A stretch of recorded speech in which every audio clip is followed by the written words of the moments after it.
ഈ വാർത്താ ദിനത്തിലെ പ്രധാന റിപ്പോർട്ടുകളുമായി വാർത്താമഴ ആരംഭിക്കുന്നു. ഞാൻ എസ് വിജയകുമാർ. ഇപ്പോൾ വരുന്ന ഒരു റിപ്പോർട്ടിലേക്കാണ് നമ്മൾ ആദ്യം കടക്കുന്നത്.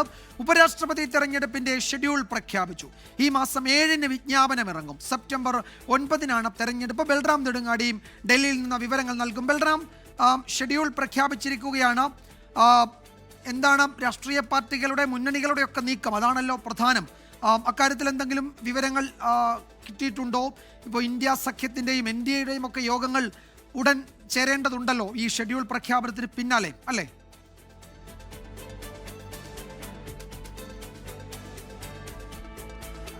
തീർച്ചയായും വിജയകുമാർ, തെരഞ്ഞെടുപ്പ് കമ്മീഷൻ അല്പസമയം മുമ്പാണ് ഈ ഉപരാഷ്ട്രപതി തെരഞ്ഞെടുപ്പിന്റെ ഷെഡ്യൂൾ പ്രഖ്യാപിച്ചിരിക്കുന്നത്.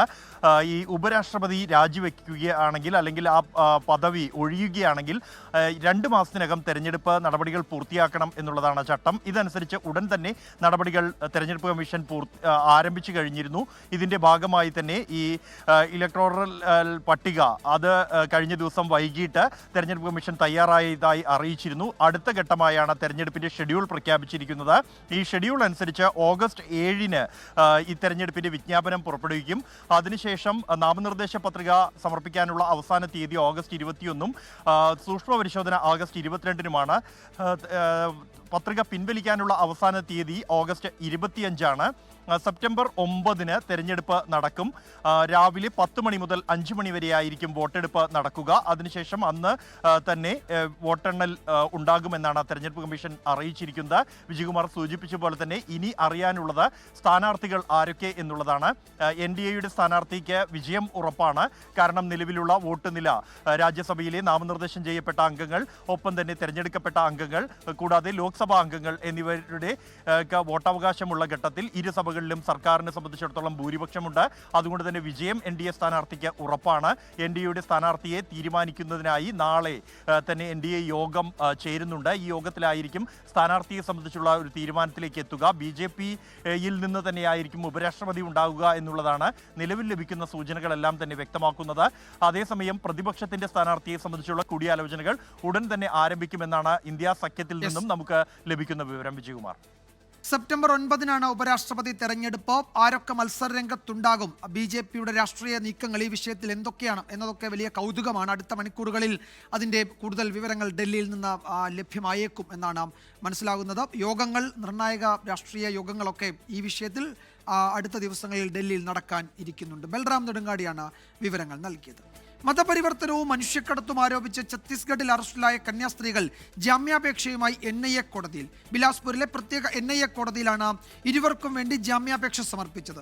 സെഷൻസ് കോടതി നിർദ്ദേശത്തെ തുടർന്നാണ് NIA കോടതിയെ സമീപിച്ചത്. ജാമ്യാപേക്ഷ പരിഗണിക്കുമ്പോൾ സർക്കാർ നിലപാട് നിർണായകമാകും. നിയമം അതിന്റെ വഴിക്ക് പോകുമെന്ന് മുഖ്യമന്ത്രി വിഷ്ണുദേവ് സായ് പറഞ്ഞു. വിഷ്ണുദേവ് സായ് ഡൽഹിയിലെത്തി പ്രധാനമന്ത്രി നരേന്ദ്രമോദി, കേന്ദ്ര ആഭ്യന്തരമന്ത്രി അമിത്ഷാ എന്നിവരെ കണ്ടു. सर, प्रधानमंत्री से लेकर के सब कई सारे मंत्रियों से मिलने आ रहे हैं, क्या कहेंगे? अब वापसी में बोलेंगे. हाँ जी, छत्तीसगढ़ के नॉन का इशू है, उसको लेकर के गृह मंत्री से भी मिले थे विपक्ष के सांसद. कानून अपना काम कर रहा है. धन्यवाद.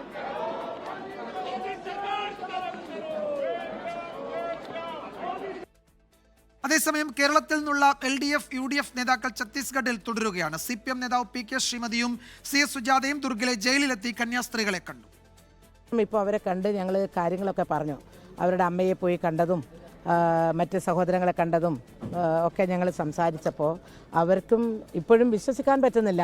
ഞങ്ങൾ ജയിലിലാണുള്ളത് എന്നുള്ള കാര്യം അവർക്ക് ആലോചിക്കുമ്പോൾ വല്ലാത്ത വിഷമം തോന്നുന്നു. കാരണം എന്തിനാണ് ഞങ്ങളെ ജയിലിലടച്ചത് എന്നത് അവർക്ക് ചിന്തിക്കാൻ കഴിയുന്ന ഒന്നല്ല.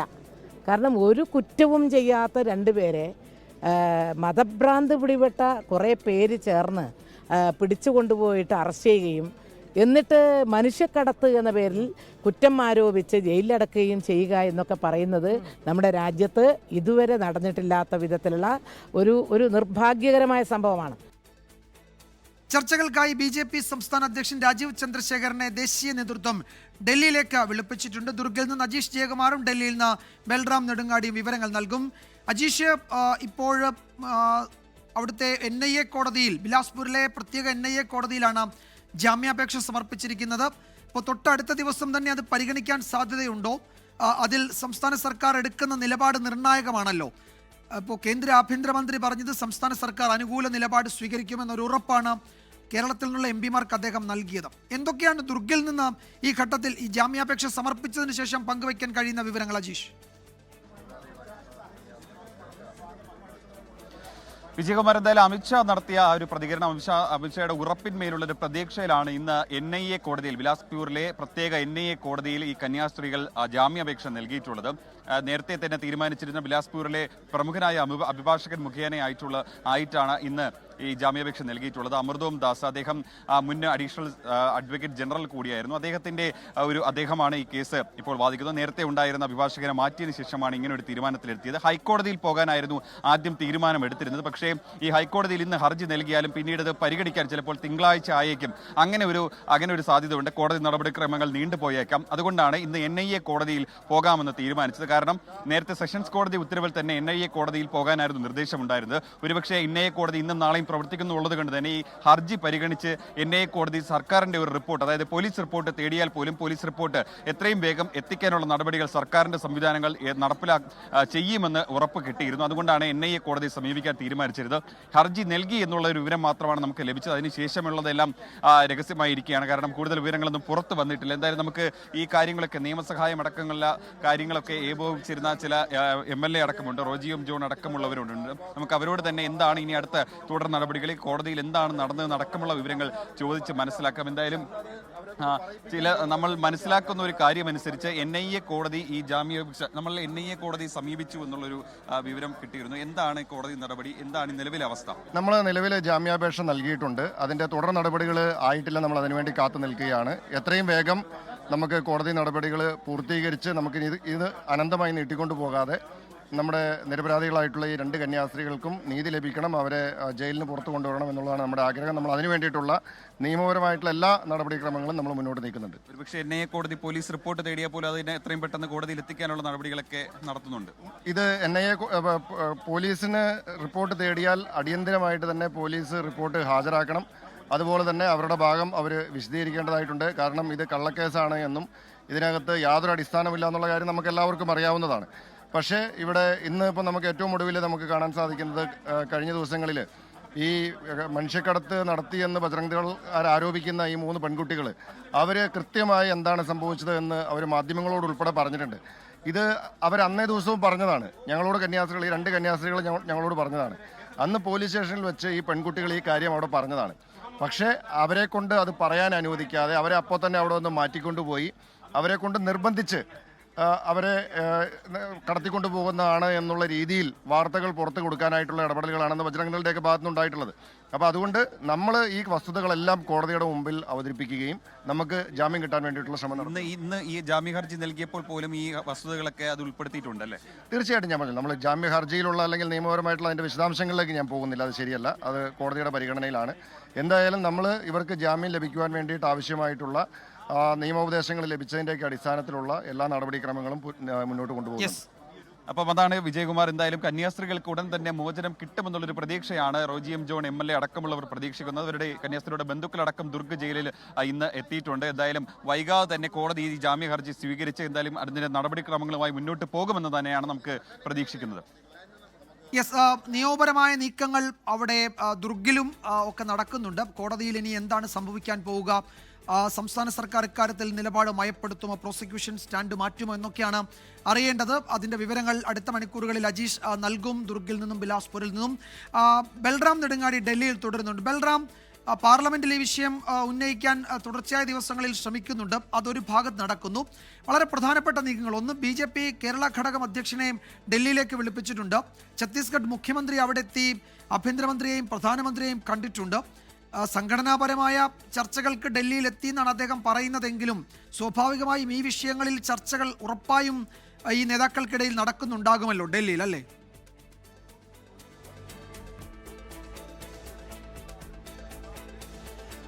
വിജയകുമാർ, ഈ കന്യാസ്ത്രീകൾ ഛത്തീസ്ഗഡിൽ അറസ്റ്റ് ചെയ്ത സംഭവവുമായി ബന്ധപ്പെട്ട് നിർണായകമായ കൂടിക്കാഴ്ചകളാണ് ഇന്ന് ഡൽഹിയിൽ നടന്നത്. അതിൽ ഏറ്റവും പ്രധാനം ഛത്തീസ്ഗഡ് മുഖ്യമന്ത്രി ആഭ്യന്തരമന്ത്രി അമിത്ഷായെയും പ്രധാനമന്ത്രി നരേന്ദ്രമോദിയുമായും കൂടിക്കാഴ്ച നടത്തി എന്നുള്ളത് തന്നെയാണ്. നേരത്തെ തന്നെ ഈ വിഷയവുമായി ബന്ധപ്പെട്ട് ആഭ്യന്തരമന്ത്രി അമിത്ഷാ ഛത്തീസ്ഗഡ് മുഖ്യമന്ത്രി വിഷ്ണുദേവ് സായുമായി കൂടിക്കാഴ്ച നടത്തിയിരുന്നു, ചർച്ചകൾ നടത്തിയിരുന്നു. ഈ ഒരു ആശയവിനിമയത്തിന്റെ അടിസ്ഥാനത്തിൽ തന്നെയാണ് കഴിഞ്ഞ ദിവസം കേരളത്തിൽ നിന്നുള്ള UDF MP-മാർക്ക് അദ്ദേഹം ഈ സർക്കാർ അനുകൂലമായ ഒരു നിലപാട് ഈ കന്യാസ്ത്രീകളുടെ ജാമ്യത്തിൽ എടുക്കും എന്നുള്ള ഒരു ഉറപ്പ് നൽകിയിരിക്കുന്നത്. ഇതിന്റെ തുടർച്ചയായാണ് ഇന്ന് നടക്കുന്ന കൂടിക്കാഴ്ചകൾ എന്നാണ് നമുക്ക് ലഭ്യമാകുന്ന വിവരം. ഇന്ന് രാവിലെ അദ്ദേഹം പാർലമെന്റിൽ എത്തിയാണ് ആഭ്യന്തരമന്ത്രി അമിത്ഷായുമായി കൂടിക്കാഴ്ച നടത്തിയത്. അതിനുശേഷം അല്പസമയം മുമ്പാണ് പ്രധാനമന്ത്രിയുമായും കൂടിക്കാഴ്ച നടത്തിയിരിക്കുന്നത്. ഈ വിഷയത്തിൽ സംസ്ഥാന ഘടകം, സംസ്ഥാന BJP നേതൃത്വം അല്ലെങ്കിൽ സംസ്ഥാന BJP അധ്യക്ഷൻ രാജീവ് ചന്ദ്രശേഖർ ഡൽഹിയിൽ എത്തിയ ഘട്ടത്തിൽ തന്നെ ഇത് സംബന്ധിച്ച പ്രധാനമന്ത്രിയുമായും ആഭ്യന്തരമന്ത്രിയുമായും കേരളത്തിൽ ഈ വിഷയം എങ്ങനെയാണ് ബാധിക്കുന്നത്, എങ്ങനെയാണ് ഇത് പ്രചാരണത്തിനായി മറ്റ് പാർട്ടികൾ ഉപയോഗിക്കുന്നത് എന്ന കാര്യങ്ങൾ നേതൃത്വത്തെ ബോധ്യപ്പെടുത്തിയിരുന്നു. ഈ ഒരു ഘട്ടത്തിലാണ് ഇത്തരത്തിലുള്ള ഒരു ഇടപെടൽ ഉണ്ടായത് എന്നാണ് നമുക്ക് മനസ്സിലാക്കാൻ കഴിയുന്നത്. അതേസമയം നേരത്തെ നിശ്ചയിച്ച ഒരു സന്ദർശനമാണ് എന്നാണ് ഛത്തീസ്ഗഡ് മുഖ്യമന്ത്രി അറിയിക്കുന്നത്. അദ്ദേഹം കഴിഞ്ഞ 3 ദിവസമായി ഡൽഹിയിലുണ്ട്. കൗതുകമുള്ളത് ഇന്നിപ്പോൾ ഛത്തീസ്ഗഡ് മുഖ്യമന്ത്രി ഇന്ന് മാധ്യമങ്ങൾ ചോദിച്ചപ്പോഴും നിയമം അതിന്റെ വഴിക്ക് പോകും എന്നാണല്ലോ അദ്ദേഹം പറയുന്നത്. ഇക്കാര്യത്തിൽ തുടക്കം തൊട്ട് ഛത്തീസ്ഗഡ് മുഖ്യമന്ത്രി ഏതാണ്ട് ഇതേ സ്റ്റാൻഡിൽ തന്നെ നിൽക്കുകയാണ്. കേന്ദ്ര സർക്കാരിന്റെ ഇടപെടൽ സംസ്ഥാന സർക്കാരിന് മേൽ ഉണ്ടെങ്കിൽ അദ്ദേഹം ഏതായാലും തൽക്കാലം അത് അദ്ദേഹത്തിന്റെ പ്രതികരണങ്ങളിൽ അത് വ്യക്തമല്ല, അല്ലേ?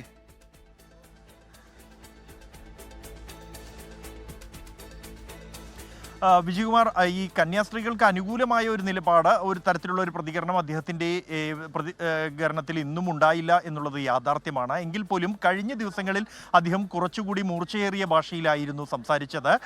ഈ വിഷയം, പ്രത്യേകിച്ച് മതപരിവർത്തനം അടക്കമുള്ള വിഷയങ്ങൾ വളരെ ഗൗരവത്തോടെ കാണുമെന്ന പ്രതികരണമായിരുന്നു അദ്ദേഹം നേരത്തെ നടത്തിയത്. എങ്കിൽ ഇന്ന് നിയമത്തിൻ്റെ വഴിക്ക് പോകുമെന്ന പ്രതികരണമാണ് അദ്ദേഹത്തിൽ നിന്നും ഉണ്ടായിരിക്കുന്നത്. അദ്ദേഹത്തിൻ്റെ നിലപാട് മാറ്റം പരസ്യമായ പ്രതികരണത്തിൽ ഉണ്ടായിട്ടില്ല എന്നുള്ളത് യാഥാർത്ഥ്യമാണ്. എങ്കിൽ പോലും കേന്ദ്ര ആഭ്യന്തരമന്ത്രി തന്നെ ഈ വിഷയത്തിൽ ഇടപെട്ട് അദ്ദേഹവുമായി ഇക്കാര്യങ്ങൾ സംസാരിച്ചു എന്നാണ് നിലവിൽ ആഭ്യന്തരമന്ത്രി UDF MP-മാർക്ക് നൽകിയ ഉറപ്പിൽ നിന്നും വ്യക്തമാകുന്നത്. അതിൻ്റെ തുടർ ചർച്ചകളാണ് ഇന്ന് ഉണ്ടാകുന്നത്. ഇന്ന് അദ്ദേഹത്തിൻ്റെ പ്രതികരണം എന്നുള്ളത് ആഭ്യന്തരമന്ത്രിയുമായുള്ള കൂടിക്കാഴ്ചയ്ക്ക് മുൻപായിരുന്നു അദ്ദേഹത്തിൻ്റെ പ്രതികരണം പുറത്തു വന്നത്. എന്തായാലും കൂടിക്കാഴ്ചയ്ക്ക് ശേഷം അദ്ദേഹത്തിൽ നിന്ന് ഏത് തരത്തിലുള്ള പ്രതികരണമാണ് ഉണ്ടാവുക എന്നുള്ളത് കൗതുകകരമാണ്. അതേസമയം സംസ്ഥാന അധ്യക്ഷൻ രാജീവ് ചന്ദ്രശേഖരനെയും ഡൽഹിയിലേക്ക് ദേശീയ നേതൃത്വം വിളിപ്പിച്ചിട്ടുണ്ട്. ഈ കന്യാസ്ത്രീകളുടെ അറസ്റ്റുമായി ബന്ധപ്പെട്ടുള്ള തുടർ ചർച്ചകൾക്കാണ് ഇത് എന്നാണ് അറിയാൻ കഴിയുന്നത്. BJP-യെ സംബന്ധിച്ചിടത്തോളം വ്യത്യസ്ത സാഹചര്യങ്ങളാണ് ഉത്തരേന്ത്യൻ സംസ്ഥാനങ്ങളിലും കേരളത്തിലും എന്നുള്ളത് യാഥാർത്ഥ്യമാണ്. കേരളത്തിലെ ക്രിസ്ത്യൻ വിഭാഗത്തെ, ന്യൂനപക്ഷ വിഭാഗത്തെ ചേർത്ത് നിർത്തുന്നതിൻ്റെ ഭാഗമായി ദേശീയ നേതാക്കൾ ഉൾപ്പെടെ ഇടപെടുകയും പ്രധാനമന്ത്രി അടക്കം ഈ ദേവാലയം സന്ദർശിക്കുകയും CBCI നേതൃത്വവുമായി ചർച്ച നടത്തുകയും എല്ലാം തന്നെ ചെയ്തിരുന്നു കഴിഞ്ഞ 2 വർഷത്തോളമായി. എന്നാൽ അതെല്ലാം തന്നെ തെരഞ്ഞെടുപ്പ് വർഷത്തിലേക്ക് കേരളം പോകുമ്പോഴേക്കും അതിനെ എല്ലാം തന്നെ തകിടം മറിക്കുന്ന തരത്തിലുള്ള നടപടിയായി ഇത് എന്നൊരു വികാരമാണ് സംസ്ഥാന അധ്യക്ഷൻ പങ്കുവച്ചിരിക്കുന്നത്. എന്തായാലും തുടർ ചർച്ചകൾ ഈ വിഷയത്തിലും ഉണ്ടാകുമെന്ന ഉറപ്പാണ്. വിജയകുമാർ. യെസ്, ബൽറാം നെടുങ്ങാടിയാണ് വിവരങ്ങൾ നൽകിയത്. ഒരു സജീവ ദേശീയ രാഷ്ട്രീയ വിഷയമായി കന്യാസ്ത്രീകളുടെ അറസ്റ്റും അതിനുശേഷമുള്ള പ്രതികരണങ്ങളും ഇടപെടലും വിവാദവും ഒക്കെ മാറിയിട്ടുണ്ട് എന്നുള്ളതാണ് ഡൽഹി റിപ്പോർട്ടുകളൊക്കെ വ്യക്തമാക്കുന്നത്. ഇപ്പോഴിതാ ഷോൺ ജോർജ്, കേരളത്തിൽ നിന്നുള്ള BJP നേതാവ് ഷോൺ ജോർജ് ദുർഗിലെത്തിയിട്ടുണ്ട്. അദ്ദേഹം കന്യാസ്ത്രീകളെ ജയിലിലെത്തി കാണും എന്നൊരു വിവരം കൂടി വരുന്നുണ്ട്. അപ്പോൾ രാജീവ് ചന്ദ്രശേഖർ, സംസ്ഥാന BJP അധ്യക്ഷന്റെ നിർദ്ദേശപ്രകാരമാണ് കൂടുതൽ നേതാക്കൾ അവിടേക്ക് പോകുന്നത്. അതിൻ്റെ ഭാഗമായാണ് ഷോൺ ജോർജും അവിടെ എത്തിയത്. ഛത്തീസ്ഗഡിലെ മതപരിവർത്തന നിരോധന നിയമത്തെ ന്യായീകരിച്ച് PCC അധ്യക്ഷൻ ദീപക് ബൈജ്. അതേസമയം കന്യാസ്ത്രീകളുടെ അറസ്റ്റിനെതിരെ ഛത്തീസ്ഗഡിൽ നിന്നുള്ള കോൺഗ്രസ് MP ജോസ്ന ചരൺദാസ് മഹന്ത് പ്രതികരിച്ചു. കന്യാസ്ത്രീകളുടെ അറസ്റ്റിനെ ദുർഗിൽ നിന്നുള്ള ലോക്സഭാംഗം വിജയ് ബാഗേൽ ആവർത്തിച്ച് ന്യായീകരിച്ചു. കന്യാസ്ത്രീകളുടെ അറസ്റ്റിൽ ഛത്തീസ്ഗഡിലെ കോൺഗ്രസ് നേതൃത്വം ആശയക്കുഴപ്പത്തിലാണ്. പാർട്ടി ഭരിക്കുന്ന സമയത്ത് കൊണ്ടുവന്ന മതപരിവർത്തന നിരോധന നിയമത്തെ തള്ളിപ്പറയാൻ കഴിയാത്ത അവസ്ഥ. നിയമത്തെ ന്യായീകരിച്ചും അറസ്റ്റ് നേതൃത്വം PCC അധ്യക്ഷൻ ദീപക് ബൈജിന്റെ പ്രതികരണം. सिर्फ वोट की ध्रुवीकरण वो कर रही है. निश्चित रूप से जिस तरह से घटनाएं घटी और भारतीय जनता पार्टी के अनुशासिक संगठन बजरंग दल ने जिस तरह से उनके साथ बर्ताव किया, जबरदस्ती की। AICC നേതൃത്വത്തിന്റെ നിർദ്ദേശത്തെ തുടർന്നാണ് കന്യാസ്ത്രീകളുടെ അറസ്റ്റിനെ എതിർത്ത നേതാക്കൾ രംഗത്തെത്തിയത്. കന്യാസ്ത്രീകൾക്കെതിരായ ആരോപണങ്ങൾ തെറ്റെന്ന ഛത്തീസ്ഗഡിൽ നിന്നുള്ള ലോക്സഭാംഗം ജ്യോത്സ്ന ചരൺദാസ് महंत। तो ये मुद्दा कुछ अलग ही हो रहा है और इसमें हम सब एक हैं और यदि ये जैसा कि उनके परिवार वालों ने, उनके बच्चों ने जो कहा है कि ऐसा नहीं हम स्वेच्छा से जा रहे थे, तो मैं नहीं समझती कि ये आरोप सही है. അതേസമയം അറസ്റ്റിനെ ന്യായീകരിക്കുന്ന നിലപാട് ആവർത്തിക്കുകയാണ് ദുർഗിലെ BJP MP विजय बाघेल। अचानक उसे मैं कहाँ जा रही हूँ, क्या है, ये किसके साथ भेज रहे हैं, वो लड़के के भरोसे आ गई होगी।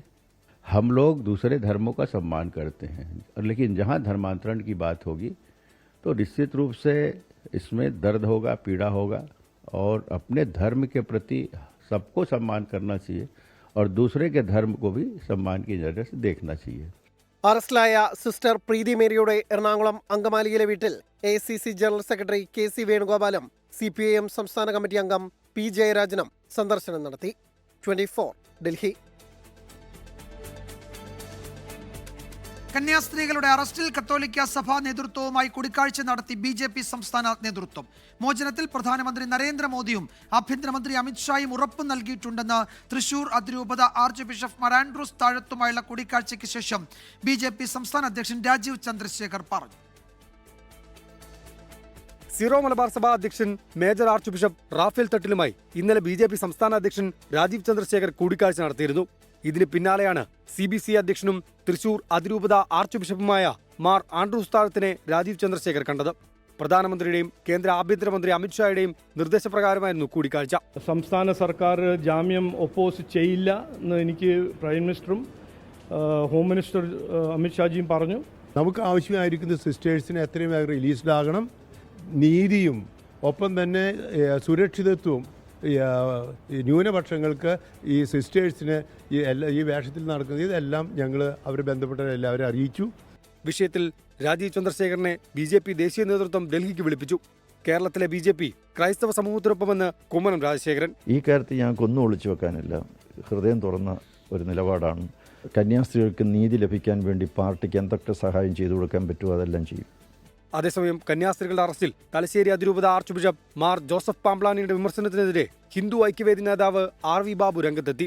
മതപരിവർത്തന നിരോധന നിയമം പിൻവലിക്കണമെന്ന ആവശ്യം അതിമോഹമെന്ന് RV ബാബു ഫേസ്ബുക്ക് പോസ്റ്റിൽ കുറിച്ചു. 24 തൃശൂർ. ഇപ്പോൾ നിയമമന്ത്രി P രാജീവ് മാധ്യമങ്ങളെ കാണും. അത് ശരിവെച്ചുകൊണ്ടാണ് യഥാർത്ഥത്തിൽ സുപ്രീം കോടതി ഈ വിധിക്കകത്ത് പറഞ്ഞിരിക്കുന്നത് ഗവർണർക്ക്, ചാൻസലർക്ക് വയ്ക്കാം, പക്ഷേ അത് നിയമത്തിനനുസരിച്ചായിരിക്കണം. ഇവിടെ ആ സുപ്രീം കോടതി വിധിയെ പരസ്യമായി ചാൻസലർ വെല്ലുവിളിച്ചിരിക്കുന്നു. എന്ന് മാത്രമല്ല, ഈ വിധിയുടെ അമ്പസത്ത് എന്താ? യഥാർത്ഥത്തിൽ സുപ്രീം കോടതി പരിശോധിച്ചിരിക്കുന്നത് ഈ താൽക്കാലിക വൈസ് ചാൻസലർ നിയമനം എന്നതിനേക്കാളൊപ്പം തന്നെ, അല്ലെങ്കിൽ അതിനേക്കാളും ഗൗരവത്തോടു കൂടി സുപ്രീം കോടതി പരിശോധിച്ചത് കുട്ടികളുടെ ഭാവിയെ ബാധിക്കുന്ന വിഷയം യൂണിവേഴ്സിറ്റികളിൽ തർക്കം മൂലം ഉണ്ടാകുന്നു. അതുകൊണ്ട് രണ്ട് അറ്റോർണിയും ചാൻസലർക്ക് വേണ്ടി ഹാജരായ വക്കീലിനോടും ഗവൺമെൻറ്റിന് വേണ്ടി അവിടെ ഹാജരായ വക്കീലിനോടും ചാൻസലറും ഗവൺമെൻറ്റും തമ്മിൽ ചർച്ച നടത്തി ഒരു കൺസെൻസസ് ഉണ്ടാക്കി തുടർ നടപടികളിലേക്ക് പോകണം എന്നുള്ളതാണ്. അപ്പോൾ സുപ്രീം കോടതി വിധിയുടെ അന്തസത്ത ചാൻസലറും ഗവൺമെൻറ്റും തമ്മിൽ ചർച്ചകൾ നടത്തി പരിഹാരം ഉണ്ടാക്കണമെന്നാണ്. നിയമത്തിനകത്ത് വ്യവസ്ഥയുള്ള സർക്കാരിൻ്റെ പാനലിൽ നിന്ന് ആളെ വയ്ക്കണം എന്നുള്ള വ്യവസ്ഥയെ തന്നെ ലംഘിക്കുക വഴി സുപ്രീം കോടതി വിധിയുടെ അന്തസ്സത്തെയും സുപ്രീം കോടതി വിധിയുടെ പൂർണ്ണമായും നിരാകരിക്കുകയും തള്ളിക്കളയുകയും ചെയ്തിരിക്കുന്നു എന്നുള്ളത് ഭരണഘടനാ സ്ഥാനം വഹിക്കുന്ന ഒരാൾ ചാൻസലർ എന്ന നിയമപരമായ പ്രവൃത്തി ചെയ്യുന്നതിൻ്റെ ഭാഗമാണെങ്കിൽ പോലും അത് അതീവ ഗൗരവമായിട്ടുള്ളതാണ്. രാജ്യത്തിൻ്റെ ഭരണഘടനയെ ചാൻസലർ വെല്ലുവിളിച്ചിരിക്കുന്നു. സുപ്രീം കോടതി വിധി രാജ്യത്തിന്റെ നിയമമാണ്. 141 നമുക്ക് എല്ലാവർക്കും അറിയാം, ഇന്ത്യൻ ഭരണഘടന അനുസരിച്ച് ആ വിധിയെ ചാൻസലർ വെല്ലുവിളിച്ചിരിക്കുന്നു. 2, ഈ കൺസെൻസസ് ഉണ്ടാക്കണം, കൺസൾട്ടേഷൻ വേണമെന്ന സുപ്രീം കോടതിയുടെ ആ അമ്പസത്തെയാണ് ഗവൺമെന്റ് പിന്തുടരുന്നത്. അതുകൊണ്ട് തന്നെയാണ് മുഖ്യമന്ത്രി തന്നെ ഗവർണറെ കാണുകയും യൂണിവേഴ്സിറ്റിക്കകത്ത് തുടരുന്ന പ്രശ്നങ്ങൾ ചർച്ചകളിലൂടെ പരിഹരിക്കണം എന്ന് ആവശ്യപ്പെടുകയും ചെയ്തത്.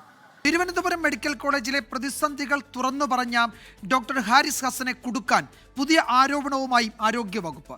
ഡോക്ടർ ഹാരിസ് മേധാവിയായിരുന്ന യൂറോളജി ഡിപ്പാർട്ട്മെന്റിന് കീഴിലെ ശസ്ത്രക്രിയ ഉപകരണങ്ങൾ കാണാതായി എന്ന വിദഗ്ധ സമിതി റിപ്പോർട്ട് ആയുധമാക്കിയാണ് ആരോഗ്യമന്ത്രി വീണ ജോർജ് ഇന്ന് രംഗത്തെത്തിയത്.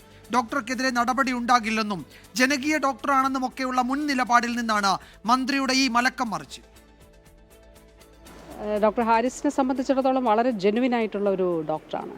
നമ്മൾ സാധാരണ പറയുമല്ലോ രോഗികളിൽ നിന്ന് പണം വാങ്ങിച്ചു, അങ്ങനെയൊന്നും ചെയ്യാത്ത വളരെ ഹാർഡ് വർക്കിംഗ് ആയിട്ടുള്ള ഒരു ഡോക്ടറാണ് ഡോക്ടർ ഹാരിസ് എന്നുള്ളതാണ് ഞാൻ മനസ്സിലാക്കിയിട്ടുള്ളത്.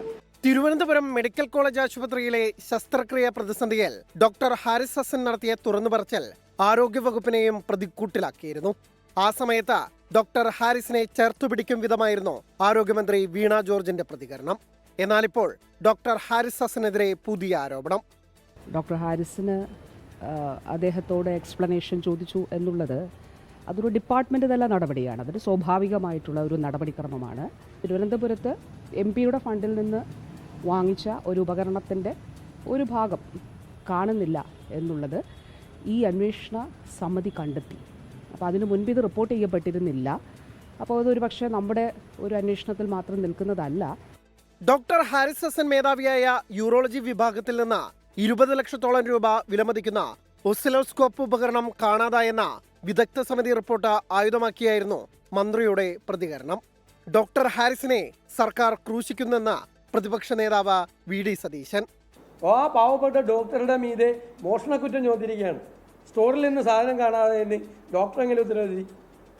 ഒരു ഗുളികയുടെ പാക്കറ്റ് പോയി കഴിഞ്ഞാൽ ഡോക്ടർ എങ്ങനെ ഉത്തരവാദിയാകുന്നത്? അത് സ്റ്റോർ കീപ്പ് ചെയ്യേണ്ടത് വേറെ സംവിധാനമല്ലേ?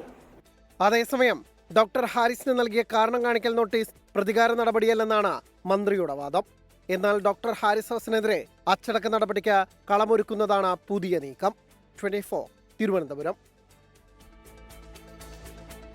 അതേസമയം മെഡിക്കൽ കോളേജിൽ പരാതി എഴുതാൻ പേപ്പർ വാങ്ങാൻ പോലും പണമില്ല എന്നാണ് ഡോക്ടർ ഹാരിസ് ഹസന്റെ പ്രതികരണം.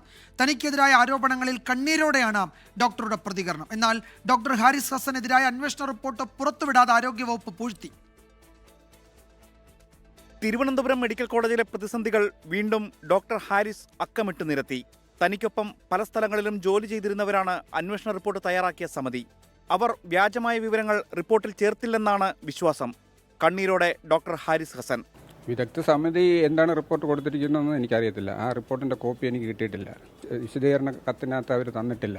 അവരെന്താണ് എഴുതിയിരിക്കുന്നതെന്നും എനിക്കറിയില്ല. കാരണം അവർ അതിൽ വന്നിട്ടുള്ള എല്ലാ 4 പേരും എൻ്റെ സഹപ്രവർത്തകർ തന്നെയാണ്. ഒരുപാട് വർഷങ്ങളൊക്കെ ഡോക്ടർ ഹാരിസിനെ നന്നായിട്ട് അറിയാവുന്നവരാണ്. യൂറോളജി വകുപ്പിൽ നിന്ന് കഴിഞ്ഞ മാർച്ചിലും ജൂൺ മാസത്തിലും ഉപകരണക്ഷാമം കാണിച്ച് മെഡിക്കൽ കോളേജ് സൂപ്രണ്ടിന് അയച്ച കത്ത് പുറത്തു വന്നു. ഡോക്ടർ ഹാരിസ് വിദഗ്ധ സമിതി നടത്തിയ അന്വേഷണ റിപ്പോർട്ട് ആരോഗ്യവകുപ്പ് പൂഴ്ത്തി.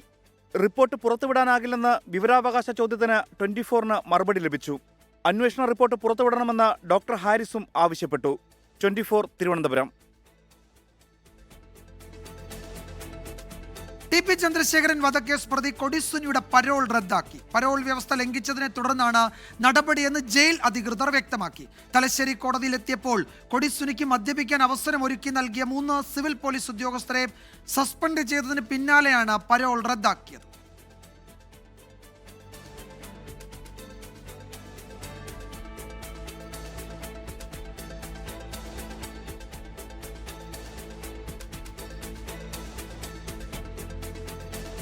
മാഹി ഇരട്ടക്കൊലപാതക കേസിന്റെ വിചാരണക്കായി കഴിഞ്ഞ മാസം 17-ന് കൊടിസുനിയെ തലശ്ശേരി കോടതിയിൽ എത്തിച്ചിരുന്നു.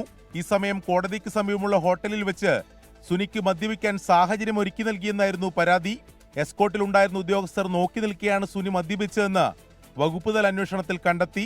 തുടർന്നാണ് 3 പോലീസുകാരെ സിറ്റി പോലീസ് കമ്മീഷണർ സസ്പെൻഡ് ചെയ്തത്. കഴിഞ്ഞ മാസം 21-ന് 15 ദിവസത്തെ അടിയന്തര പരോൾ ലഭിച്ച് പുറത്തുപോയ കൊടിസുനിയുടെ പരോൾ റദ്ദാക്കിയത് മദ്യപാന വിവരം പുറത്തുവന്നതിന് പിന്നാലെയാണ്. എന്നാൽ കൊടിസുനി പരോൾ വ്യവസ്ഥ ലംഘിച്ചെന്നാണ് ഔദ്യോഗിക വിശദീകരണം. പരോൾ അനുവദിച്ചപ്പോൾ വയനാട് മീനങ്ങാടി സ്റ്റേഷനിൽ റിപ്പോർട്ട് ചെയ്യുമെന്നാണ് സുനി അറിയിച്ചിരുന്നത്. എന്നാൽ അതുണ്ടായില്ല. ഇത് സംബന്ധിച്ച് മീനങ്ങാടി SHOയോട് റിപ്പോർട്ടുണ്ടെന്ന് ജയിൽ അധികൃതർ വിശദീകരിക്കുന്നു. പരോൾ തീരാൻ 6 ദിവസം ശേഷിക്കെ ഇന്നലെ തന്നെ കൊടിസുനിയെ കണ്ണൂർ സെൻട്രൽ ജയിലിൽ എത്തിച്ചു.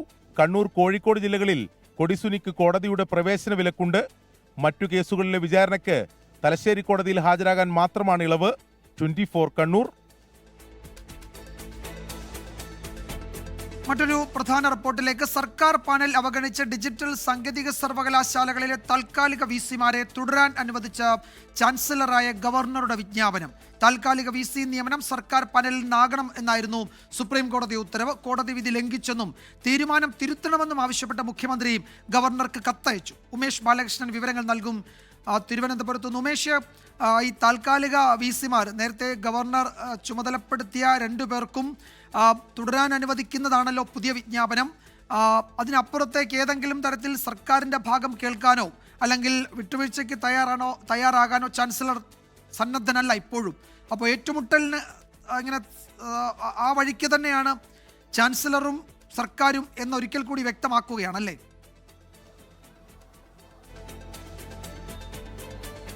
തീർച്ചയായും ഗവർണർ ഇതുമായി ബന്ധപ്പെട്ട് കൃത്യമായ നിലപാട് ഈ നിയമനത്തിലൂടെ വ്യക്തമാക്കി കഴിഞ്ഞു. എന്തായാലും സർക്കാരുമായി ഒരു ഒത്തുതീർപ്പിനില്ല. ഇന്ന് രാവിലെ തന്നെ മുഖ്യമന്ത്രി ഗവർണർക്ക് ഈ കത്ത് നൽകിയിരുന്നു. അതായത് സുപ്രീം കോടതി വിധി ഇപ്രകാരമാണ്. അതുകൊണ്ട് തന്നെ ഇതുമായി ബന്ധപ്പെട്ട തുടർ ചർച്ചയ്ക്ക് നിയമമന്ത്രി പി രാജീവിനെയും ഉന്നത വിദ്യാഭ്യാസ മന്ത്രി ആർ ബിന്ദുവിനെയും ചുമതലപ്പെടുത്തിയിരിക്കുന്നു എന്ന് കാണിച്ചായിരുന്നു ഗവർണർക്ക് കത്ത് നൽകിയത്. ഈ കത്തിനെ തുടർന്ന് നാളെ ചർച്ച നടത്താനാകുമോ എന്നുള്ള വിശദാംശങ്ങൾ സർക്കാർ ചോദിക്കുകയായിരുന്നു. ഈ ഘട്ടത്തിലാണ് അടിയന്തരമായി ഗവർണർ ഈ 2 സർവകലാശാലകളിലും ഡിജിറ്റൽ സർവകലാശാലയിൽ സിസ തോമസിനെയും സാങ്കേതിക സർവകലാശാലയിൽ ശിവപ്രസാദിനെയും നിയമിച്ചുകൊണ്ട് ഉത്തരവിറക്കിയത്, വിജ്ഞാപനമിറക്കിയത്. അതിന് തൊട്ട് പിന്നാലെ തന്നെ ഇരുവരും ഈ സർവകലാശാലകളിലെത്തി ചുമതല ഏറ്റെടുക്കുകയും ചെയ്തു. എന്തായാലും അല്പം മുൻപ് പ്രതികരിച്ച നിയമമന്ത്രി പി രാജീവ് ശക്തമായി തന്നെയാണ് ഗവർണർക്കെതിരെ വിമർശനം ഉന്നയിച്ചത്. സുപ്രീം കോടതി വിധിയെ പൂർണ്ണമായി ഗവർണർ തള്ളിക്കളഞ്ഞിരിക്കുന്നു. രാജ്യത്തിന്റെ ഭരണഘടനയാണ് ഗവർണർ വെല്ലുവിളിക്കുന്നത്.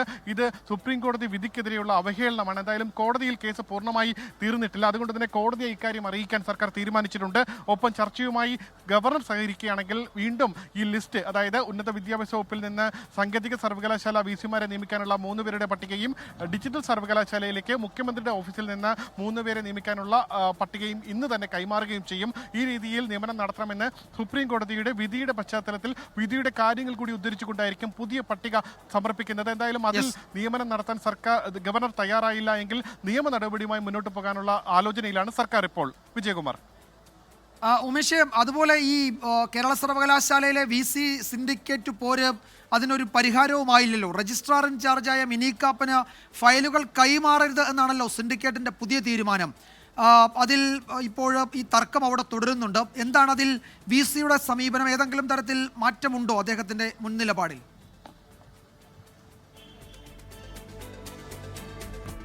VC കഴിഞ്ഞ ദിവസം തന്നെ ഇന്നിപ്പോൾ VC തിരുവനന്തപുരത്തില്ല. VC വീണ്ടും ആരോഗ്യ സർവകലാശാലയിലേക്ക് പോയി. ഇന്നലെ തൻ്റെ ഉത്തരവുകൾ കൃത്യമായി നടപ്പാക്കണമെന്ന് ആവശ്യപ്പെട്ടുകൊണ്ട് സിസ തോമസിന് കർശന നിർദ്ദേശം നൽകിയിട്ടായിരുന്നു VC പോയത്. ഇതേ തുടർന്ന് ഫയലുകൾ, അതായത് രജിസ്ട്രാർ KS അനിൽകുമാറിന് വരേണ്ട ഫയലുകൾ പൂർണ്ണമായി കഴിഞ്ഞ 2 ദിവസവും സിസ തോമസാണ് കൈകാര്യം ചെയ്തിരുന്നത്. ഇത് മാറ്റാൻ വേണ്ടി ഇന്ന് ഇടത് സിൻഡിക്കേറ്റ് അംഗങ്ങൾ ഇന്ന് ആ IT വിഭാഗത്തിൽ പോയി നിർദ്ദേശം നൽകി. ആ നിർദ്ദേശത്തെ എതിർക്കാൻ BJP അംഗങ്ങളും കോൺഗ്രസ് സർവീസ് സംഘടനാ അംഗങ്ങളും രംഗത്ത് വന്നു. ഇതാണ് ചെറിയ തർക്കത്തിലേക്ക് കാര്യങ്ങൾ നീക്കിയത്. അതിനുശേഷം തുടർന്ന് ചില നിയമനങ്ങളുമായി ബന്ധപ്പെട്ടുള്ള ഇന്റർവ്യൂ ഉണ്ടായിരുന്നു. അത് ഇടത് സിൻഡിക്കേറ്റ് അംഗങ്ങളടക്കം പങ്കെടുക്കുന്ന ഇന്റർവ്യൂ ആണ്. ആ ഇന്റർവ്യൂവിൽ കോൺഗ്രസ് സർവീസ് സംഘടനാ പ്രവർത്തകരെത്തി അലങ്കോലപ്പെടുത്തി എന്നുള്ള ആരോപണമുണ്ട്. എന്തായാലും കോൺഗ്രസ് സർവീസ് സംഘടനാ പ്രവർത്തകരും BJP സർവീസ് സംഘടനാ പ്രവർത്തകരും VCയുടെ തീരുമാനത്തിനൊപ്പം നിൽക്കുകയും ഇടത് സർവീസ് സംഘടനാ പ്രവർത്തകരും ഇടത് സിൻഡിക്കേറ്റ് അംഗങ്ങളും VCക്കെതിരെ നിൽക്കുന്ന കാഴ്ചയാണ് ഇപ്പോൾ സർവകലാശാലയിലുള്ളത്. എന്തായാലും ഫയൽ മൂവ്മെന്റ് വീണ്ടും രജിസ്ട്രാർ KS അനിൽകുമാറിന് നൽകാനുള്ള ശ്രമമാണ് ഇടത് സിൻഡിക്കേറ്റ് അംഗങ്ങൾ നടത്തുന്നത്. വിജയകുമാർ. കേരള സർവകലാശാലയിൽ ആ നാടകം തുടരുകയാണ്. അതിനൊരു പരിഹാരവുമായില്ല, ഒരവസാനവുമായില്ല. സിൻഡിക്കേറ്റിൻ്റെ നിലപാടിലും VCയുടെ സ്റ്റാൻഡിലും ഉറച്ചു നിൽക്കുകയാണ്. അപ്പോൾ ആരും വിട്ടുവീഴ്ചയ്ക്ക് തയ്യാറാകുന്നുമില്ല. പ്രശ്നം അതേ നിലയിൽ തുടരുന്നു. ഉമേഷ് ബാലകൃഷ്ണനാണ് വിവരങ്ങൾ നൽകിയത്. മറ്റൊരു പ്രധാന റിപ്പോർട്ടിലേക്ക്. മൈക്രോ ഫിനാൻസ് തട്ടിപ്പ് കേസിൽ SNDP യോഗം ജനറൽ സെക്രട്ടറി വെള്ളാപ്പള്ളി നടേശനെ ചോദ്യം ചെയ്തേക്കും. അന്വേഷണം അന്തിമഘട്ടത്തിലെത്തിയതായി വിജിലൻസ് SP ശശിധരൻ 24നോട് പറഞ്ഞു. നിലവിലുള്ള ടീമിനെ തന്നെ ഉപയോഗിച്ചായിരിക്കും അന്വേഷണമെന്നും അദ്ദേഹം വ്യക്തമാക്കി. ഓൾറെഡി എൻ്റെ കീഴിൽ അന്വേഷണം നടന്നു വരികയായിരുന്നു. ഞാനിപ്പോൾ ഇവിടുന്ന് ട്രാൻസ്ഫറായി. അപ്പോൾ ഞാൻ കണ്ടിന്യൂ ചെയ്ത് വരുന്നതുകൊണ്ട് ബഹുമാനപ്പെട്ട കോടതി എന്നോട് വീണ്ടും അന്വേഷിക്കാൻ പറഞ്ഞു. ഏകദേശം അന്വേഷണം നടന്ന ഒരുവിധം എത്തിയിട്ടുണ്ട്. അപ്പോൾ സ്വാഭാവികമായിട്ടും 3 മാസത്തിനുള്ളിൽ ആ സമയപരിധിക്കുള്ളിൽ തന്നെ തീർക്കണം എന്നാണ് പ്രതീക്ഷിക്കുന്നത്. അപ്പോൾ ഞങ്ങളിപ്പോൾ ഏകദേശം അതിൻ്റെ ഒരു സ്റ്റേജിലെത്തി നിൽക്കുകയാണ്. ഇനിയിപ്പോൾ ഫർദറായിട്ട് അന്വേഷണം എങ്ങനെ വേണമെന്ന് ഇപ്പോൾ ടീം കൂടി തീരുമാനിക്കും. ഒരു ടീം ഓൾറെഡി ഉള്ള ടീമിനെ അത് നിലനിർത്തിക്കൊണ്ട് തന്നെ അന്വേഷണം മുൻപോട്ട് കൊണ്ടുപോകും. റാഫി കരീം വിവരങ്ങൾ നൽകും കൊച്ചിയിൽ നിന്ന്. റാഫി, ഇപ്പോൾ SP ശശിധരൻ തന്നെ ആ കേസ് തുടർന്നും അന്വേഷിക്കട്ടെ, അദ്ദേഹത്തെ പദവിയിൽ നിന്ന് മാറ്റിയെങ്കിലും അദ്ദേഹം തന്നെ അന്വേഷിക്കണം എന്ന് കോടതി വ്യക്തമാക്കിയതാണ്. അതിന്റെ പശ്ചാത്തലത്തായിരിക്കും അദ്ദേഹത്തിന്റെ ഈ പ്രതികരണങ്ങൾ, അല്ലേ? വിജയകുമാർ, തീർച്ചയായും ഈ അന്വേഷണം SP ശശിധരൻ തന്നെ അന്വേഷിക്കട്ടെ എന്നായിരുന്നു ഹൈക്കോടതി ഇന്നലെ പറഞ്ഞത്. ഈ അന്വേഷണവുമായി ബന്ധപ്പെട്ടുകൊണ്ട് 3 മാസത്തിനകം അന്വേഷണം പൂർത്തിയാക്കിയ റിപ്പോർട്ട് നൽകണമെന്നും ഹൈക്കോടതി പറഞ്ഞിരുന്നു. ഇതിന്റെ അടിസ്ഥാനത്തിലാണ് ശശിധരൻ ഇത്തരത്തിലുള്ളൊരു പ്രതികരണം നടത്തിയത്. ഇതുമായി ബന്ധപ്പെട്ടുകൊണ്ട് വെള്ളാപ്പള്ളി നടേശനാണ് ഈ കേസിലെ മുഖ്യപ്രതി. ഈ വെള്ളാപ്പള്ളി നടേശൻ ഇതുമായി ബന്ധപ്പെട്ടുകൊണ്ട് ചോദ്യം ചെയ്യുമോ എന്നുള്ളതിന് ആ സാധ്യതകൾ തള്ളുന്നില്ല SP എന്നുള്ളതാണ് പ്രധാനപ്പെട്ട ഒരു കാര്യം. അതുമായി ബന്ധപ്പെട്ടുള്ള കാര്യങ്ങൾ പരിശോധിക്കുകയാണ്. അന്വേഷണം അവസാന ഘട്ടത്തിൽ എത്തി നിൽക്കുമ്പോൾ ഈ ചോദ്യം ചെയ്യൽ വേണ്ടിവരുമെന്നുള്ള സൂചനകൾ കൂടിയാണ് SP ഇന്ന് പങ്കുവച്ചത്. ഒപ്പം തന്നെ നേരത്തെ അന്വേഷിച്ച അതേ ടീം തന്നെയായിരിക്കും തുടർന്നും ഈ കേസ് അന്വേഷിക്കുക എന്നും SP പറഞ്ഞു. അന്വേഷണം വളരെ നിർണായകമായ ഒരു ഘട്ടത്തിലാണുള്ളത്. 3 മാസത്തിനകം അന്വേഷണം പൂർത്തിയാക്കാൻ കഴിയും. ഇനിയുള്ള നടപടിക്രമങ്ങൾ കൃത്യമായി കൂടിയാലോചിച്ചതിന് ശേഷം അതിവേഗം പൂർത്തിയാക്കുമെന്നുള്ളതാണ് SP 24-നോട് പ്രതികരിച്ചത്. നേരത്തെ തന്നെ ഇതുമായി ബന്ധപ്പെട്ടുകൊണ്ട് SP-യെ മാറ്റിയപ്പോൾ തന്നെ ഹർജി വന്നിരുന്നു. അതിന് പിന്നാലെയാണ് കോടതി ഈ വിഷയത്തിൽ ഇടപെട്ടതും SP തന്നെ ഈ അന്വേഷണം പൂർത്തിയാക്കട്ടെ എന്നുള്ള ഒരു വിധി പിന്നീട് പങ്കുവയ്ക്കുകയും ചെയ്തത്. ഇതിന്റെ അടിസ്ഥാനത്തിലാണ് 3 മാസത്തിനകം ഈ അന്വേഷണം പൂർത്തിയാക്കാൻ കഴിയുമെന്നുള്ള പ്രതീക്ഷ കൂടി SP പങ്കുവയ്ക്കുന്നത്. 2016-ലാണ് VS അച്യുതാനന്ദന്റെ പരാതിയിൽ വിജിലൻസ് ഇതുമായി ബന്ധപ്പെട്ട ഒരു കേസെടുക്കുന്നത്. പിന്നോക്ക വികസന കോർപ്പറേഷനിൽ നിന്ന് വായ്പകൾ സംഘടിപ്പിച്ച് ആ വായ്പകൾ SNDP-യുടെ സ്ഥാപനങ്ങൾ വഴി വിതരണം ചെയ്തു. വലിയ തുകയ്ക്ക് പലിശയ്ക്ക് വിതരണം ചെയ്തു എന്നുള്ളതാണ് ഇതുമായി ബന്ധപ്പെട്ടുള്ള പ്രധാനപ്പെട്ട പരാതി. എന്തായാലും ഈ അന്വേഷണം അതിന്റെ അവസാന ഘട്ടത്തിലേക്ക് കടക്കുമ്പോൾ വെള്ളാപ്പള്ളി നടേശൻ അടക്കമുള്ള ആളുകളെ ചോദ്യം ചെയ്യുമോ എന്നുള്ളത് ഏറെ നിർണായകമാണ്. ഈ സാധ്യതകൾ ഈ അന്വേഷണ ഉദ്യോഗസ്ഥനായ SP ശശിധരൻ തള്ളുന്നുമില്ല. സംസ്ഥാനത്തെ പൊതുവിദ്യാലയങ്ങളിൽ പരിഷ്കരിച്ച ഉച്ചഭക്ഷണ മെനു ഇന്നു മുതൽ പ്രാബല്യത്തിൽ വന്നു. ഉച്ചഭക്ഷണത്തിനുള്ള പണവുമായി ബന്ധപ്പെട്ട് അധ്യാപകർക്ക് ആശങ്ക വേണ്ടെന്ന് മന്ത്രി V ശിവൻകുട്ടി പ്രതികരിച്ചു. ഇഷ്ടപ്പെട്ട് ബിരിയാണി സൂപ്പറായിട്ടുണ്ട്. പപ്പടവും കറിയും പിന്നെ ചോറും കൊള്ളാം. ഫ്രൈഡ് റൈസ്, ചോറും പപ്പടവും തൈരും. പൊതുവിദ്യാലയങ്ങളിലെ 1 മുതൽ 8 വരെയുള്ള ക്ലാസുകളിലെ കുട്ടികൾക്കുള്ള പരിഷ്കരിച്ച ഉച്ചഭക്ഷണ മെനു ഇന്നു മുതൽ നടപ്പായി തുടങ്ങി. വിഭവസമൃദ്ധമായ ഭക്ഷണമാണ് ഓരോ സ്കൂളുകളിലും നൽകുന്നത്. സർക്കാർ നിർദ്ദേശം വരുന്നതിന് മുമ്പ് തന്നെ ഏതാനും സ്കൂളുകളിൽ പുതിയ മെനു അനുസരിച്ചുള്ള ഭക്ഷണം നൽകി തുടങ്ങിയിരുന്നു. ആഴ്ചയിൽ ഒരു ദിവസം vegetable fried rice, lemon rice, vegetable biryani, tomato rice biryani എന്നിവയിൽ 1 നൽകണം. ഇവയ്ക്കൊപ്പം കൂട്ടുകറി, കുറുമ, അച്ചാർ എന്നിവ നൽകാനും നിർദ്ദേശമുണ്ട്. ധാന്യങ്ങൾ ചേർത്തുള്ള പായസം നൽകാനും നിർദ്ദേശമുണ്ട്. ഇന്ന് ചോറ്, സാമ്പാർ, ക്യാബേജ് തോരൻ, പയറുതോരൻ, പായസം എന്നിവയാണ് നൽകുന്നത്. സാമ്പത്തിക ബുദ്ധിമുട്ട് വെല്ലുവിളിയാകില്ലെന്ന് മന്ത്രി V ശിവൻകുട്ടി. ചില കേന്ദ്രങ്ങളിൽ നിന്നൊക്കെ ഒരു പൈസ ബുദ്ധിമുട്ടെന്നൊക്കെ പറയുന്നതിലൊന്നും ഒരു കാര്യമില്ല. ഇതൊരു ചരിത്രം സൃഷ്ടിച്ചിരിക്കുകയാണ് ഈ ഉച്ചഭക്ഷണത്തിന്റെ പുതിയ മെനുകൂടി. നിർദ്ദേശം നല്ല രീതിയിൽ നടപ്പിലാക്കാൻ കഴിയുമെന്ന് അധ്യാപകരും പ്രതികരിച്ചു. കഴിഞ്ഞ മാസം തന്നെ ഞങ്ങൾ പുതിയ മെനു തുടങ്ങുകയുണ്ടായി.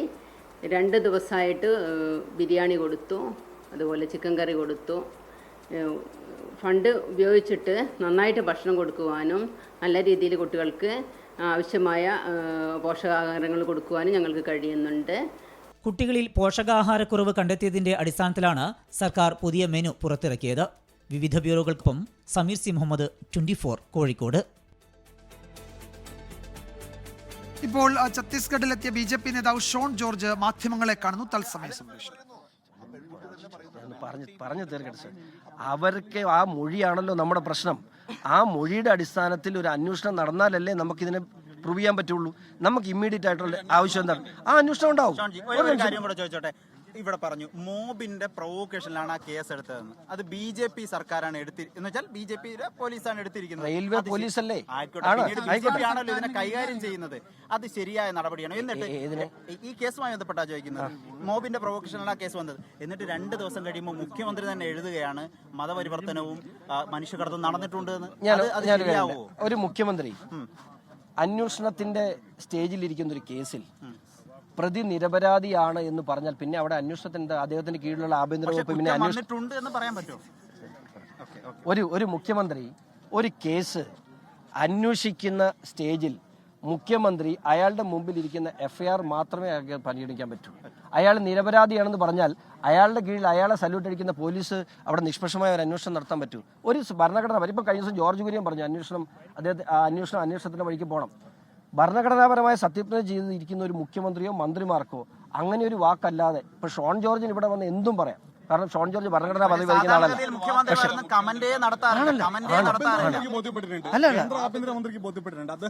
അല്ല അത് പറഞ്ഞു അല്ല അദ്ദേഹം പറഞ്ഞ കാര്യം എന്താണ് എനിക്ക് ബോധ്യപ്പെട്ടിട്ടുണ്ട്.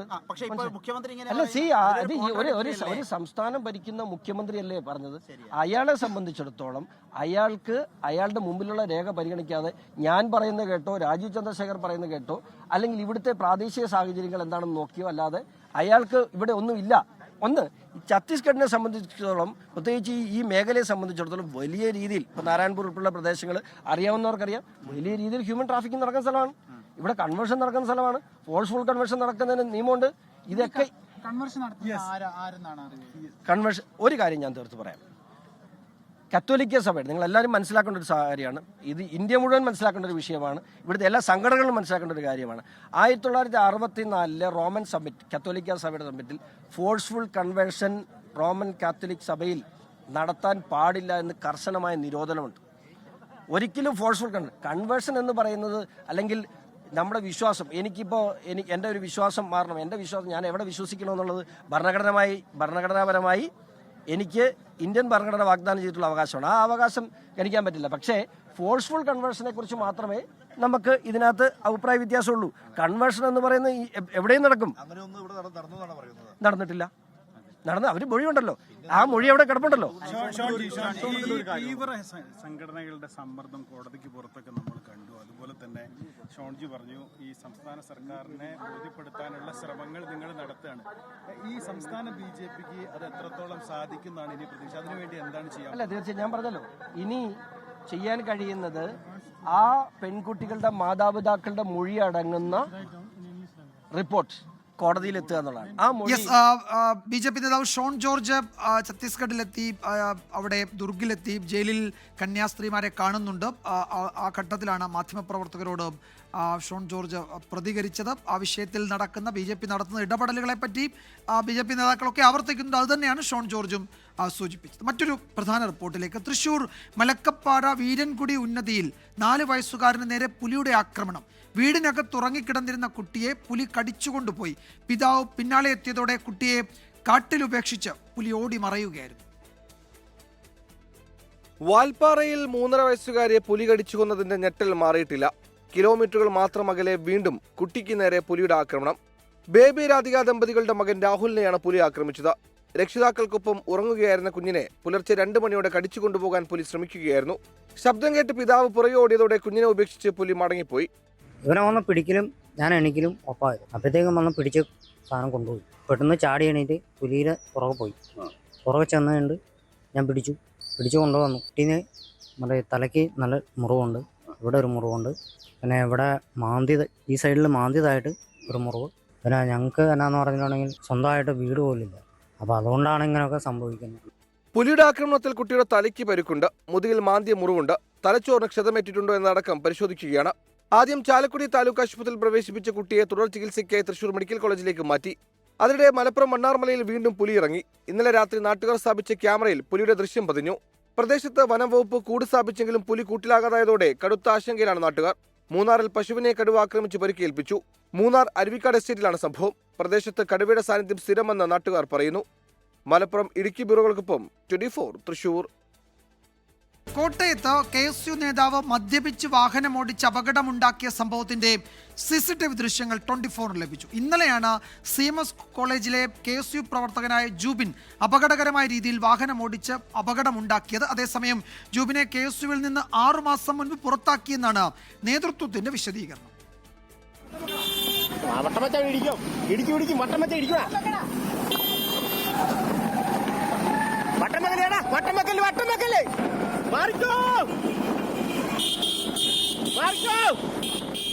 ഇന്നലെ വൈകുന്നേരം 5:30 കൂടിയായിരുന്നു സംഭവം. CMS കോളേജിന് മുന്നിൽ നിന്നുമെടുത്ത ഫോർച്യൂണർ കാർ നേരെ പോയത് ചുങ്കം ഭാഗത്തേക്ക്. ഇതിനിടയിൽ വഴിയരികിലുണ്ടായിരുന്ന നിരവധി വാഹനങ്ങൾ ഇടിച്ചു തെറിപ്പിച്ചു. പലരും രക്ഷപ്പെട്ടത് തലനാരിഴയ്ക്ക്.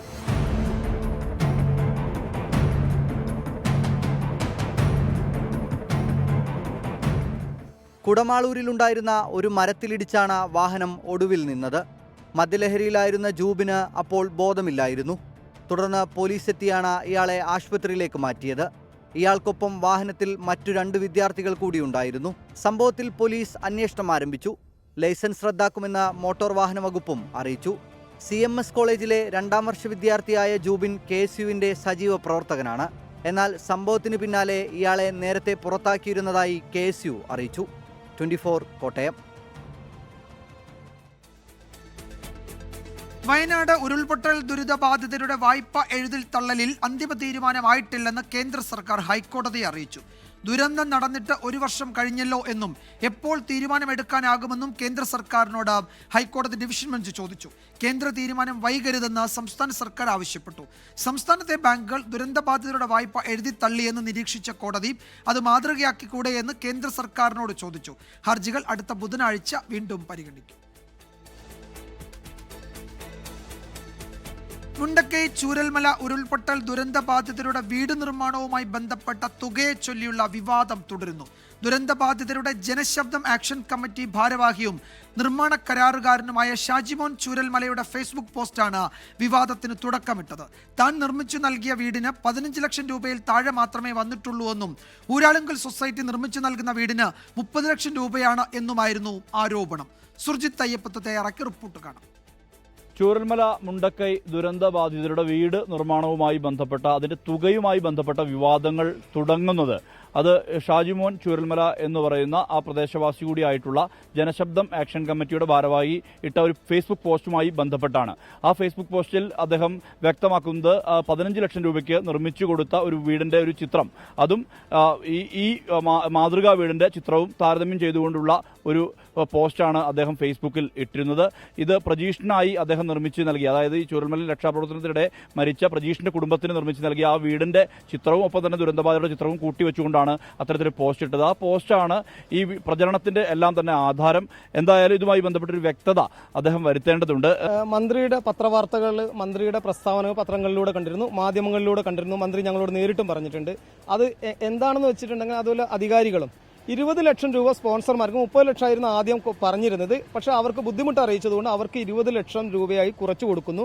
അതുപോലെ 10 ലക്ഷം കൂട്ടി 30 ലക്ഷത്തിൽ അവർ 20 ലക്ഷം തന്നാലും 30 ലക്ഷത്തിന്റെ വീട് നിങ്ങൾക്ക് നിർമ്മിച്ച് നൽകുന്നതെന്ന് ഞങ്ങളോട് വാഗ്ദാനം അവരാണ് ചെയ്തത്. അത് അങ്ങനെയല്ല. ഊരാളുങ്കൽ ULCCക്ക് അതല്ല കൊടുക്കുന്നുണ്ടെങ്കിൽ ഇവർ കൃത്യമായിട്ട് പൊതുസമൂഹത്തോട് പറയാനുള്ള ബാധ്യത മന്ത്രിമാർക്കുണ്ടല്ലോ. പിന്നെ ഞാനൊരു ആക്ഷൻ കൗൺസിൽ പ്രതിനിധി എന്നുള്ള നിലയ്ക്ക്, ചെയർമാൻ എന്നുള്ള നിലയ്ക്ക് ഞാൻ ആ വീട്ടിൽ ചെന്ന് കണ്ടിരുന്നു. ഒരു നിർമ്മാണ കരാറുകാരൻ എന്നുള്ള നിലയ്ക്ക് നിങ്ങൾ നോക്കൂ, 2.2 ടൈലാണ് അതിൽ. ഇന്നത്തെ കാലത്ത് ആരാണ് അങ്ങനെ ഇടുക? 3000 ഒരു സ്ക്വയർ ഫീറ്റിന് 3000 വെച്ച് ഈടാക്കുന്നുണ്ടെങ്കിൽ അതുപോലെ ഫ്രണ്ടിലെ സൺഷെയ്ഡ് നിങ്ങൾ നോക്കൂ, പ്ലാസ്റ്ററിങ്. ഞാൻ ഇവിടെ നിങ്ങൾ മുൻപ് പറഞ്ഞ പോലെ പ്രജീഷിന്റെ വീട് ഞാനൊരു സന്നദ്ധ സംഘടന വെച്ചു കൊടുത്ത് ഞാനാണ് നിർമ്മിച്ചത്. 1800 രൂപയാണ് ഒരു സ്ക്വയർ ഫീറ്റിന് ഞാൻ ഈടാക്കിയത്. 1800 രൂപ. അതിൽ 70 രൂപയുടെ ടൈലുണ്ടായി, 10 രൂപ വരില്ല. അതായത് ഒരു പ്രൊജക്റ്റ് റേറ്റ് വരുമ്പോൾ ഈ ടൈലിന് 10 രൂപ പോലും വരില്ല. ഇവർ ഇട്ട ടൈലിന് എന്തെങ്കിലും ചെയ്തു കൊടുക്കുക എന്നുള്ളതിനപ്പുറത്ത് കുറച്ചുകൂടിയൊക്കെ ഞങ്ങൾ ഈ ഡിസൈനിലുള്ള അപാകതകൾ, ഈ രൂപകൽപ്പനയുള്ള അപാകതകൾ മന്ത്രിയോട് നേരിട്ട് പറഞ്ഞിരുന്നു, ജില്ലാ കളക്ടറോട് പറഞ്ഞിരുന്നു. ആ ഓട് വെച്ച ഫ്രണ്ടിലുള്ള ഡ്രസ് വർക്കിൻ്റെ ഒക്കെ.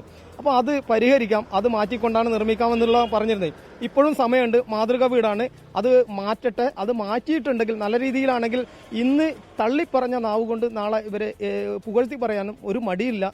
അതിന് രാഷ്ട്രീയം ഇല്ല എന്നാണ് പറയാനുള്ളത്. 15 ലക്ഷത്തിന് ഈ ചുറ്റുമതിലടക്കമുള്ള സാധനങ്ങൾ വരും അതിനകത്ത്? ഇല്ല, ചുറ്റുമതിലില്ല. എനിക്ക് കോൺട്രാക്ട് കെട്ടി വാർത്ത് തേച്ച് പുട്ടിയിട്ട് പെയിന്റ് ചെയ്ത് ഇലക്ട്രിക്കൽ പ്ലംബിങ് ചെയ്ത് ഫിറ്റിങ്സ് അത്തരം കാര്യങ്ങളാണ് എനിക്കുള്ളത്.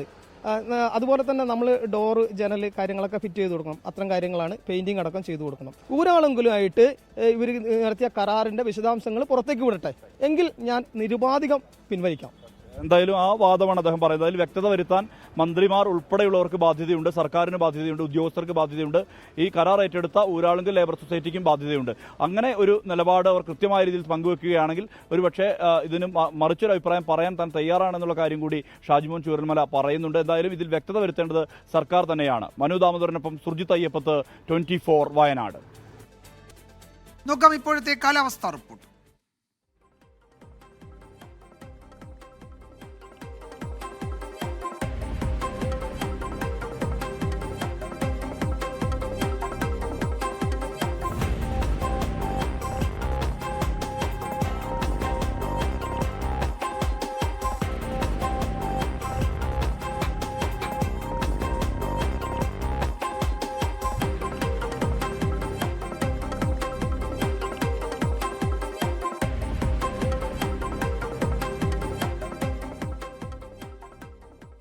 Khalid Jamil Indian football team പരിശീലകനാകും. 13 വർഷത്തിന് ശേഷമാണ് ടീമിന് ഇന്ത്യക്കാരനായ കോച്ച് എത്തുന്നത്. ഇന്ത്യൻ മുൻ താരമായ ഖാലിദ് ജമീൽ നിലവിൽ ISL ടീം ജംഷഡ്പൂരിന്റെ കോച്ചാണ്. കഴിഞ്ഞ സീസണിലും രാജ്യത്തെ മികച്ച പരിശീലകനുള്ള അഖിലേന്ത്യാ ഫുട്ബോൾ ഫെഡറേഷൻ പുരസ്കാരം ഖാലിദ് ജമീലിനായിരുന്നു.